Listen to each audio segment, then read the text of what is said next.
किस देश के पास है सबसे ताकतवर रॉकेट? किस नंबर पर आते हैं भारत और जापान? दुनिया में कई देश अपनी मजबूत सैन्य शक्ति के लिए जाने जाते हैं, जिसमें अमेरिका, चीन, रूस का नाम शामिल है। लेकिन आज हम आपको बताएंगे ताकतवर रॉकेट के बारे में। चलिए जानें किस देश के पास है सबसे ताकतवर रॉकेट। अंतरिक्ष अनुसंधान और रॉकेट प्रौद्योगिकी में तेजी से प्रगति हो रही है और कई देश अपने शक्तिशाली रॉकेट्स के जरिए अंतरिक्ष में अपनी ताकत का प्रदर्शन कर रहे हैं। लेकिन सवाल यह है कि दुनिया का सबसे ताकतवर रॉकेट किस देश के पास है।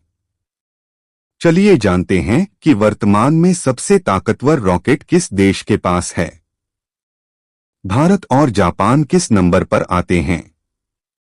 ये है दुनिया का सबसे ताकतवर रॉकेट। वर्तमान में सबसे ताकतवर रॉकेट का खिताब अमेरिका के पास है। दरअसल एलन मस्क की प्राइवेट स्पेस कंपनी स्पेसएक्स ने एक बार फिर दुनिया को चौंका दिया है। मस्क ने बुधवार को अपने सबसे ताकतवर रॉकेट स्टारशिप का 10वां टेस्ट लॉन्च सफलतापूर्वक पूरा कर दिया है। स्पेसएक्स का लक्ष्य है इसके जरिए धरती पर .2 तेज यात्रा की जाए। आर्टेमिस प्रोग्राम के तहत चांद पर इंसानी मिशन भेजा जाए। वहीं भविष्य में मंगल ग्रह पर इंसानों को भेजने के लिए भी इस रॉकेट की कामयाबी और लगातार टेस्टिंग को महत्वपूर्ण माना जा रहा है। भारत का ताकतवर रॉकेट। भारत की बात की जाए तो भारत की अंतरिक्ष एजेंसी इसरो ने पिछले कुछ दशकों में उल्लेखनीय प्रगति की है।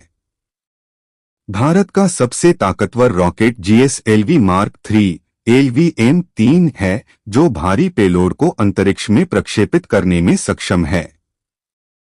इस रॉकेट ने चंद्रयान 3 और आदित्य L1 जैसे महत्वपूर्ण मिशनों को सफलतापूर्वक अंजाम दिया है।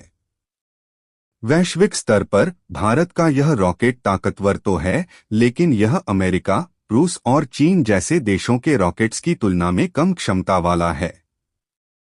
भारत इस सूची में 5वें से 7वें स्थान के बीच आता है। जापान के पास कौन सा रॉकेट? जापान की बात करें तो जापान की अंतरिक्ष एजेंसी JAXA का H3 रॉकेट इसका सबसे उन्नत रॉकेट है। यह रॉकेट 6.5 मीट्रिक टन तक का पेलोड GTO में ले जा सकता है। भविष्य में यह भारी सैटेलाइट को अंतरिक्ष में ले जा सकेगा। जापान ने हाल के वर्षों में अपनी अंतरिक्ष तकनीक को मजबूत किया है, लेकिन भारत के GSLV मार्क 3 की तुलना में H3 की क्षमता थोड़ी कम है। वैश्विक रैंकिंग में जापान का H3 रॉकेट भारत के LVM-3 के करीब है, लेकिन भारत की तुलना में थोड़ा पीछे, यानी 7वें से 9वें स्थान के बीच आता है।